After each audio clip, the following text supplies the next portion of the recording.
Ya, Jadi Masya Allah. santri ya bisa jadi dokter juga gitu. Masya Allah. Terpenting dari kalau seorang santri itu dia siap belajar, maka insya Allah rezeki itu akan ada. Masya Seperti Allah. itu. Santri itu kan sebenarnya untuk masalah ekonomi rata-rata mereka itu tidak begitu galau gitu ya. Dia sudah punya tauhid. Yang dulunya santri biasa, kemudian dia makan bareng teman-temannya, kadang kalau makan harus berbagi atau mungkin nunggu sisa-sisa makanan yang ada di kantin, sukses jadi profesor Masya gitu. Allah. Yang mahal dari santri itu integritasnya.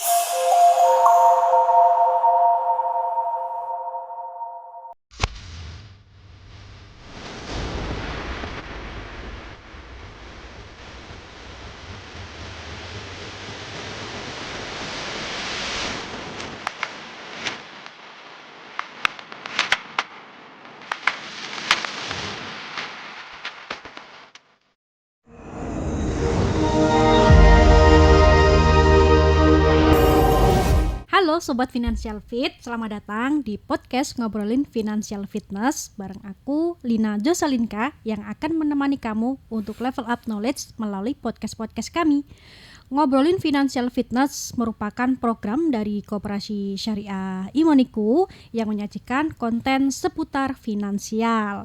Berawal dari pengembangan fitur investasi di aplikasi Imoniku dan juga sebagai update finansial literasi kamu. Terima kasih Konsis Multimedia Studio juga sudah memfasilitasi tempat podcast ini.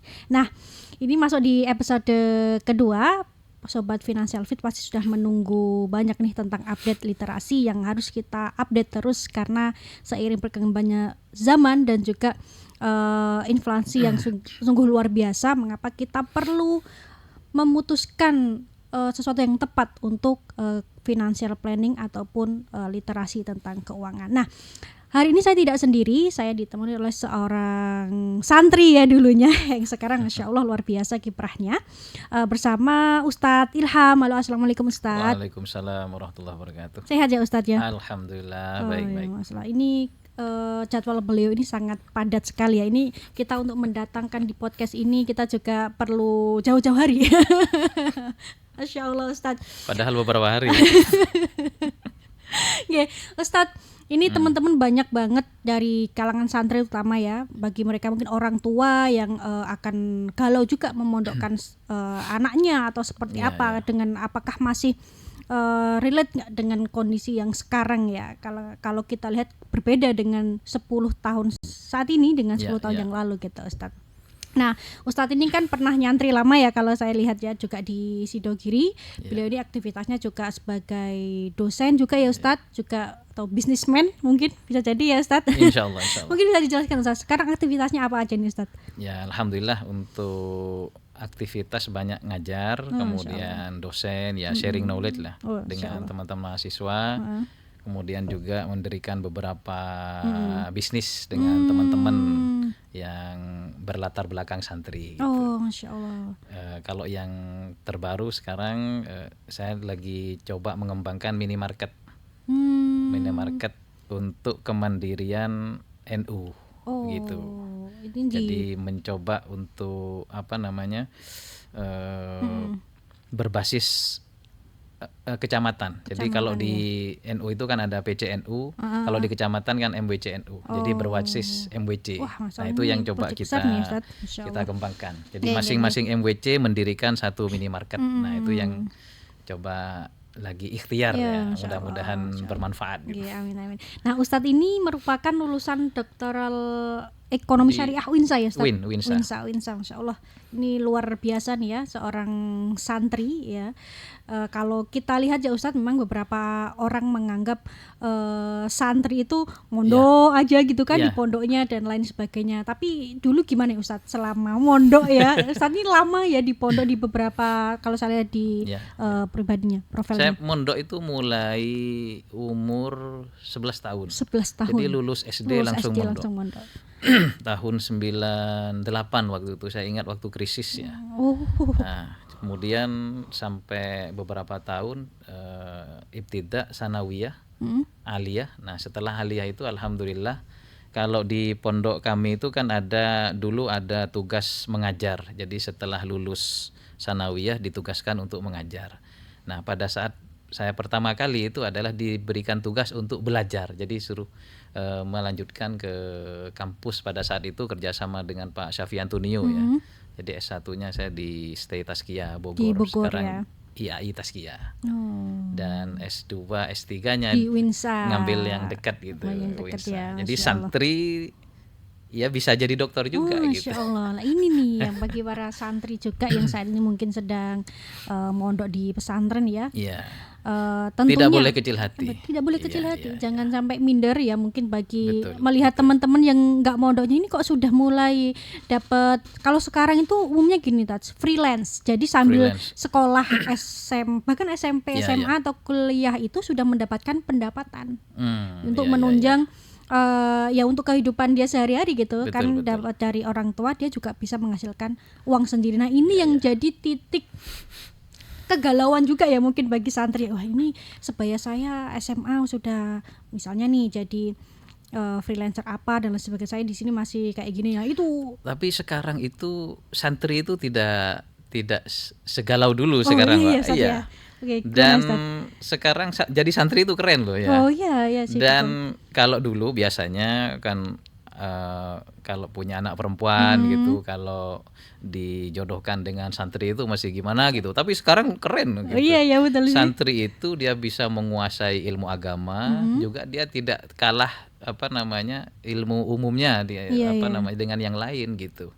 Jadi tidak kalah. Bahkan ada beberapa pesantren itu yang mendirikan bisnis ya, dan rekrutmen pertama kali itu yang dicari adalah alumninya. Alumni dari santri itu sendiri Gitu. ya. Jadi justru yang di kampus-kampus yang ada itu banyak yang setelah lulus itu masih kebingungan cari kerja, tapi beberapa pesantren karena dia sudah dikuatkan bisnisnya gitu kan, untuk merekrut karyawannya dia terlebih dahulu memprioritaskan alumninya. Alumni dari pesantren Gitu. itu ya. Jadi banyak yang berpikir, loh kalau gitu santri itu keren ya sekarang ya. Keren ya. Kalau sudah di pondok, selesai pondok dia bisa keterima kerja. Masya Seperti itu. Allah. Tapi itu jangan salah niat dulu. Kadang Iya kan betul.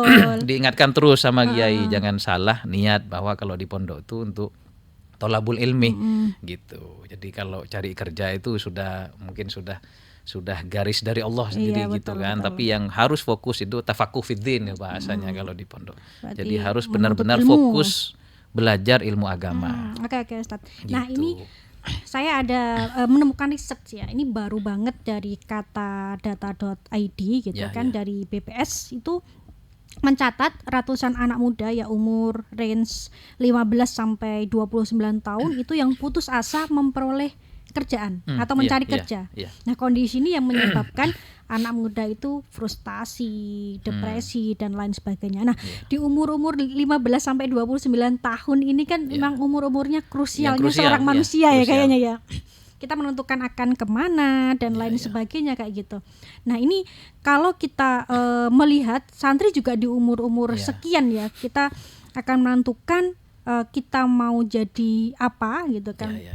Kalau berbicara bahwa semua rezeki itu sudah di Betul. tangan Allah gitu ya, kita pasti akan mendapatkan apa yang kita upayakan. Tetapi ini berbicara tentang bagaimana umumnya kita gitu ya Ustadz ya.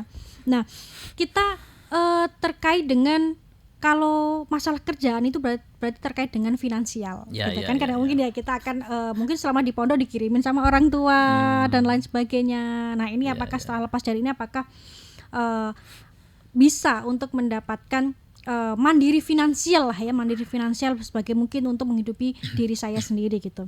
Nah, gimana sih Ustadz menurut panjenengan mandiri finansial dalam konteks santri itu seperti apa? Ya, sebelum itu saya jawab surveinya dulu. Oh, gimana, Ustaz? Mungkin surveinya belum mencakup santri itu. Oh, gitu. iya, ratusan ribu. Ini 2023 di datanya 2023. dari BPS. Karena santri itu udah anti galau kalau santri itu. Masya Allah. Gitu. Kemudian kalau dari sisi, memang kalau di pondok banyak santri itu yang memang karena dia fokus kepada belajar, maka untuk untuk kelengkapannya dan seterusnya itu dikirim oleh orang tua seperti itu. Tapi memang ada beberapa santri yang memang orang tua tidak bisa ngirim ke pondoknya. Itu bisa sebenarnya untuk magang atau menjaga toko-toko yang ada di dalam pondok. Kemudian makannya, biaya-biaya pondok semuanya di-cover oleh koperasi ini. Koperasi. Tapi di internal pondok karena kan tidak boleh keluar di pondok. Iya, betul. Jadi sebenarnya kalau yang ini kalau dilihat ini sudah mandiri finansial gitu. Iya. Dia sudah bisa kerja dan menghidupi sendiri, kemudian ya dia bisa mandiri gitu. Tapi tidak semua santri seperti itu. Iya, betul. Memang dicoba untuk seleksi santri mana saja yang Kan memang masih ada seleksi tentunya. ya di seleksi pertama memang girohnya kuat, kemampuannya kuat, dia punya kecerdasan, hanya secara finansial tidak bisa mensupport misalkan orang tuanya. Betul. Itu dimasukkan Dan tentunya tidak mengganggu ketika dia menuntut ilmu. Tidak kan mengganggu ya. karena misalkan dia masuk siang, dia mungkin jaganya bisa pagi, bisa malam. Oke. Seperti itu. Berarti memang di dalam lingkup pondok sendiri itu sudah banyak ya, maksudnya sudah ada wadah untuk belajar mandiri secara finansial gitu ya. Ini kan perbedaan kita ketika bukan orang biasa, santri juga orang biasa maksudnya yang tidak mondok gitu loh, yang tidak mondok. Lingkupnya lebih luas, tapi ketika ternyata di dalam pesantren juga ada wadah untuk itu. Ada. Jadi kalau memang sudah punya semangat untuk belajar agama, ada aja itu, ada jalan lah gitu ya, ada jalan rezeki lah, entah dari mana saja gitu. Jadi yang terpenting dari kalau seorang santri itu dia siap belajar, maka insya Allah rezeki itu akan ada. Seperti itu. Sudah ya bisa ya? Bisa dari orang tua, bisa dari koperasi, atau bisa dari tetangganya, atau bisa dari lembaga amil zakat, kan bisa seperti itu. Jadi macam-macam. Oke. Gitu. Nah, kemudian ketika dia sudah lulus, masuk ke pertanyaan Mbak tadi ya terkait setelah lulus itu bagaimana mandiri finansial dalam konteks santri. Kalau santri itu kan sebenarnya untuk masalah ekonomi rata-rata mereka itu tidak begitu galau gitu ya. Dia sudah punya tauhid. Bahasa santri itu sudah ini malah yang yang ditanamkan yang pertama ya. Kemudian juga ini juga Mbak, pesantren-pesantren itu kan memang seperti ijazah. Kalau di negeri itu kan ijazahnya bisa untuk ngelamar PNS, ya kan? Atau mungkin mengelamar pabrik, kan syarat minimal harus SMA, S1 gitu ya. Nah, kalau santri gimana kan gitu? Gimana? Justru ketika dia tidak menggantungkan rezekinya ke ijazah, justru di titik tauhidnya yang paling tinggi di situ. Sehingga dia bagaimanapun saya tidak punya backingan ijazah ini. Ijazah saya ya cuma tanda lulus saja gitu kan. Tidak untuk melamar pekerjaan. Nah, dari situ dia punya semangat untuk dia berbisnis, membuka usaha, mungkin juga berpartner dengan temannya dan lainnya. Seperti itu yang terjadi dengan teman-teman santri yang sudah menjadi alumni gitu. Masya Allah. Tapi Ustadz, setelah sedikit saya nambahkan Mbak ya. Gimana? Juga kalau ini untuk ketertarikan informasi tambahan tentang pondok pesantren. Biasanya kalau pondok itu dia tidak hanya mengurusi santri pada saat dia di pondok, tapi pada saat dia keluar jadi alumni, dia juga diperhatikan oleh kiainya, diperhatikan oleh pondoknya. Dengan apa? Dia misalkan secara ekonomi dia kurang mapan gitu, dia disupport dengan misalkan dibuatkan pelatihan, pendampingan, atau juga dikasih modal untuk bisa berbisnis. Kemudian juga ada lagi satu sisi bisa untuk direkrut menjadi salah satu petugas koperasi di pondok tersebut, seperti itu. Jadi perhatian pengasuh atau pengurus pondok kepada santri itu bukan hanya di dalam pondok saja, bahkan sampai alumni itu juga diperhatikan. Makanya kalau di pondok kami di Sidogiri itu ada pengurus yang di internal pondok, ada yang pengurus yang khusus mengurusi alumni dan masyarakat, yaitu Ikatan Alumni Santri. Jadi Ikatan Alumni Santri Sidogiri itu mengurusi alumni-alumni yang karena memang tapi yang terpenting itu adalah dijaga ibadahnya. Memang skala prioritas itu. Jadi santri kalau sudah jadi alumni, bagaimana ibadahnya, bagaimana pendidikannya, bagaimana lingkungannya, itu diperhatikan semua oleh pondok. Dan saya kira tidak hanya Sidogiri, mungkin pondok-pondok lain yang besar itu Pondok-pondok seperti besar itu, juga sudah mulai seperti menerapkan Lirboyo, itu ya. seperti Peloso, itu kan mungkin ada ikatan alumninya kan, seperti itu. Jadi dengan beberapa ikhtiar santri seperti itu, insya Allah secara tadi ya, kembali kepada tema tadi, finansial sudah bisa terjawab gitu. Sudah bisa terjawab ya. Ya, ini mungkin beberapa juga ya Ustadz ya, beberapa juga yang karena saya menemukan case-nya seorang santri yang mungkin ya ini tanda kutip ya kasuistik, memang benar-benar mengalami itu gitu loh, mengalami ya ini saya juga kurang tahu apakah ketika di pondok seperti apa, tetapi memang merasakan kegalauan itu gitu ya. Jadi karena mungkin juga peran di pondok pesantrennya ini juga memang diperlukan ya, peran untuk bagaimana membentuk gitu ya, membentuk santri ini secara tauhid dan lain sebagainya. Tapi Ustadz, sebenarnya apa sih tantangan terbesar gitu yang mungkin Ustadz pernah hadapi memulai langkah pertama menuju mandiri finansial? Iya. Pertama memang kan kalau kami di santri itu kan setelah lulus gitu ya, apalagi yang pertanyaan tentang mandiri finansial itu pada saat ketika kita sudah mau berkeluarga, kan seperti itu. Kan tidak boleh tidak, yang untuk kita kasih makan bukan hanya diri kita sendiri, tapi keluarga kita. Itu yang menjadi menjadi motivasi awal seperti itu, menjadi semangat awal untuk bagaimana sekiranya secara finansial ini sudah terjawab. Betul. Seperti itu. Jadi ikhtiarnya ya banyak, Pak. Jadi ikhtiarnya bisa yang paling banyak itu adalah kita bisa coba untuk membuka usaha yang mungkin secara cash flow-nya itu cepat gitu. Apalagi mungkin di lingkungan pondok ya. Di lingkungan pondok itu kan banyak, misalkan kebutuhan santri itu apa saja, itu kan bisa di-cover. Konsumsinya santri itu bagaimana. Kalau toh nanti misalkan itu kantin atau masaknya di pondok, tapi kan bahan bakunya bisa kita supply. Jadi setiap sesuatu ada peluang aja gitu. Iya, betul. Jadi pinter-pinter membaca peluang. Pinter-pinter dan membaca ide peluang. Itu akan keluar kalau sudah kepepet, Mbak. Itu biasa. Kan ada teori of kepepet itu kan. Itu benar itu. The power of kepepet. The power of kepepet ya. Betul. Benar. Setiap ada kepepet ada ide-ide bisnis seperti itu. Betul. Kayaknya ini juga jadi pengennya si kepepet terus kayaknya. Iya.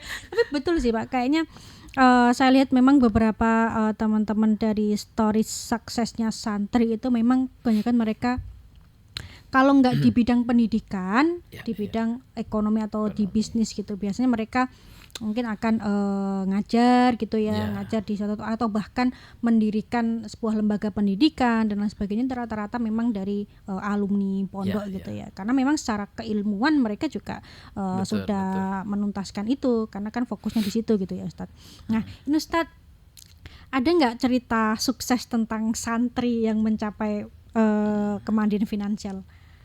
Yang mana dulu ini santri? Banyak profilnya santri yang yang paling itu. Nih kalau teman-teman itu ada yang alumni itu ketika sudah selesai dia merantau. Ya, dia merantau baik itu ke Jakarta gitu kan.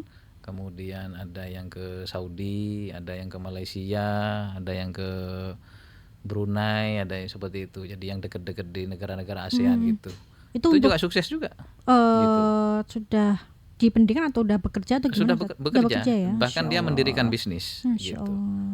Bahkan juga baru tahu loh ketika dia sudah sukses, ternyata ditanya alumni Sidogiri gitu. Alumni pondok. Ada juga yang di di birokrasi ya, di pemerintahan itu juga ada sampai jadi dirjen itu ada. Kemudian di di pendidikan akademik tidak sedikit yang sudah jadi profesor ada. Kalau di UINSA ini ada Prof. Hussein Aziz, itu alumni Sidogiri juga. Masya Allah, oke. Yang dulunya santri biasa, kemudian dia makan bareng teman-temannya, kadang kalau makan harus berbagi atau mungkin nunggu sisa-sisa makanan yang ada di kantin. sukses jadi profesor. Masya Gitu. Allah. Nah ini Jadi buat macam-macam. buat santri-santri ya Iya, yang mungkin iya. pernah Jadi mengalami jangan kecil kegalauan. hati, jangan kecil hati. Insya Allah ketika sudah selesai, biasanya santri itu kalau lihat dari passionnya juga, Mbak, gitu. Ada orang yang memang dari awal itu tidak suka berbisnis ya, jangan dipaksa berbisnis ya. Oke. Dia senangnya di mana, ngajar ya sudah ngajar, Oke, seperti itu. memang sesuai dengan apa yang Ya, diminati gitu ya secara Ustaz. ekonomi sudah cukup lah gitu kan. Tapi kalau misalkan dia bisa membantu orang lain, bisa mendirikan masjid, musola, biasanya lebih kepada orientasinya kewirausaha. Dia berbisnis, dia kemudian mengembangkan usahanya sehingga jadi besar. Nah, itu juga mungkin lebih banyak seperti itu yang secara prinsip sudah mandiri secara finansial, kata yang disinggung Mbak tadi gitu. Ya. Nah, ini kita terkait dengan pendidikan atau keterampilan finansial ya. Mungkin ini bagi umum juga, tetapi di era teknologi yang sekarang ya, kita sudah memasuki hampir 5.0 gitu ya. Kalau kita lihat beberapa santri itu bilang karena mereka yang disibukkan untuk menuntut ilmu, lebih tepatnya lebih banyak ilmu agama gitu kan, bisa dibilang antara tidak mengikuti bagaimana perkembangan zaman yang sekarang itu sudah luar biasa gitu loh. Nah, bagaimana di peran di teknologi digital ini antara dengan santri itu seperti apa, Ustaz? Santri itu juga melek teknologi, Mbak. Jadi kalau yang ibtidak memang tidak boleh ya. Setahu saya kalau yang sanawiyah itu sudah bisa mengakses komputer, sudah bisa bahkan misalkan ada beberapa karya-karya santri itu yang sudah banyak sekarang yang misalkan ada ojek online, NUJek. Karya santri. Karya santri, murni santri itu. Yang mendesain itu alumni pesantren. Seperti itu. Yang mirip seperti Gojek, Grab itu kan NUJek itu. Kemudian juga yang mendesain, mendevelop program untuk retail itu juga santri. Yang mendesain untuk simpan pinjam, untuk lembaga keuangan itu juga banyak yang santri. Bahkan itu lebih lengkap fiturnya. Jadi dia tidak hanya secara secara desain teknologi dia mendevelop software, tapi juga ada kajian syariahnya, ada sentuhan syariahnya, karena santri kan. Gitu. Misalkan NUJek tadi ya, bagaimana akad antara provider dengan si driver, bagaimana akadnya driver dengan customer, itu diperjelas secara syariah. Iya, karena prinsip santri itu bagaimanapun beraktivitas, apalagi kerja gitu ya, yaitu kan cari yang halal. Nah, ketika bicara halal itu kan berarti bagaimana akad-akadnya itu harus terpenuhi rukun dan syaratnya. Seperti itu. Baru kemudian dia dibuat sentuhan teknologi, dia dikembangkan softwarenya, jadilah software yang rasa santri. Gitu.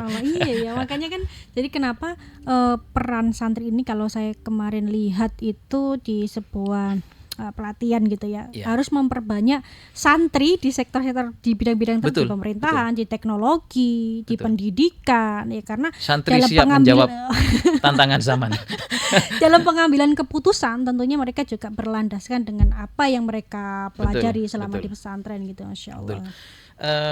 Yang mahal dari santri itu integritasnya, Mbak. Di pondok itu sudah dididik tentang siddiq dan amanah. Ya, jujur dan bertanggung jawab itu sudah dibentuk sejak di pondok.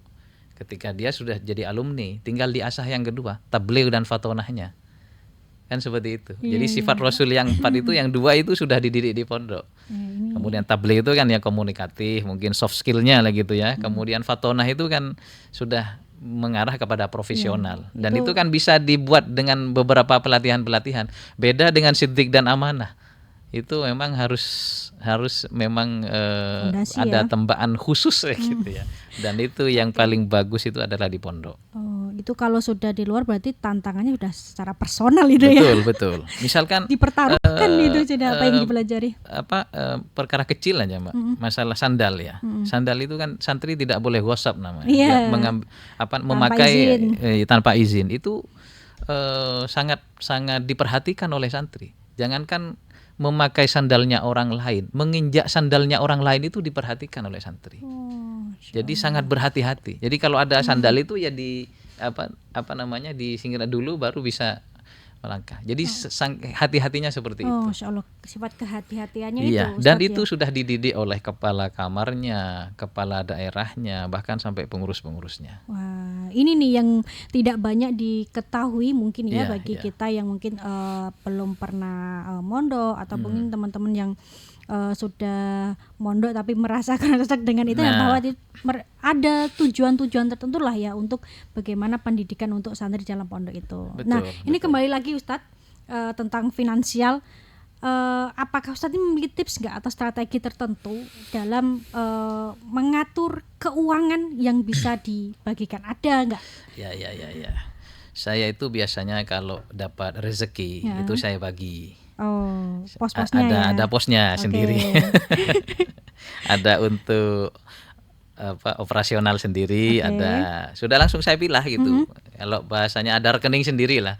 Tapi kalau lebih manual ada amplopnya sendiri. Ini ada amplop untuk operasional rumah tangga. Ada yang khusus istri. Jadi saya khususkan untuk memberikan khusus ke istri karena dia nanti ketika saya karena kan dia ingin memberi kepada orang tuanya. Karena kalau masih itu harta saya, dia harus izin sama saya. Kan gitu. Tapi kalau dia sudah punya harta sendiri, walaupun dia punya harta sendiri tetap aja izin gitu kan. Tapi saya sudah mungkin ini khusus buat istri. Jadi untuk kepentingan rumah tangga ada khusus yang orang tua. Nah, seperti itu. Nah, selebihnya ditabungkan. Jadi harus ada saving. Kewajiban ya, iya, jadi kewajibannya dulu. Dan alhamdulillah sampai sekarang ini saya tidak punya hutang. Jadi dan saya dan istri itu memang tidak biasa hutang. Jadi tidak apa namanya kalau bahasa menghindari. Kecuali kalau memang sudah darurat ya. Darurat. Tapi itu jangka pendek, tidak sampai setahun 2 tahun seperti itu. Tapi selama ini alhamdulillah berarti dengan konsep untuk membedakan di pos-pos itu yang akhirnya hingga saat ini ya Ustadz ya. Itu berarti dari awal atau mungkin ada juga ada konsep sedekahnya juga Pak, ya gitu ya. Jadi ada pos lagi untuk sedekah. Nah, sedekah itu biasanya yang paling saya senang itu setelah subuh. Jadi kan setelah subuh kan ada hadisnya itu kan yang ada 2 malaikat yang turun mendoakan, yang satunya yang berinfak diganti yang lebih banyak, yang kikir itu talafa, mumsikan talafa ada gitu ya. Jadi ada yang tidak berinfak maka didoakan ya tidak berkah lah gitu kan. Bahasanya seperti itu. Jadi sedekahnya setelah subuh. Biasanya ada satu tempat Mbak ya, tempat yang mungkin karena kan kalau agak susah kalau kita infak setelah subuh itu mau infak ke siapa gitu, masuk ke langsung balik ke istri gitu kan. Nah ini Ustadz, kalau di aplikasi Imoniku ada Ustadz, gitu ya, langsung auto debit. Nah itu mungkin di auto debit pada jam-jam setelah subuh itu bagus itu. 4:30 itu langsung ketika azan subuh itu langsung. Nah itu keren itu, keren ini juga itu langsung dapat doa malaikat itu. Masya Allah. Karena kalau kami tidak itu kan maka itu peran digitalisasi untuk mensupport sedekah yang real time gitu kan. Betul. Karena kalau kami itu ketika kita himpun baru disedekahkan pas ketika mungkin makan sarapan gratis pada hari Jumat. Itu diambilkan dari kaleng itu. Seperti itu. Insya Allah kalau yang Imaniku kan lebih keren lagi kan. Jadi real time langsung diterima gitu. Sudah langsung ini sudah dicatat sama malaikat. Langsung registrasi.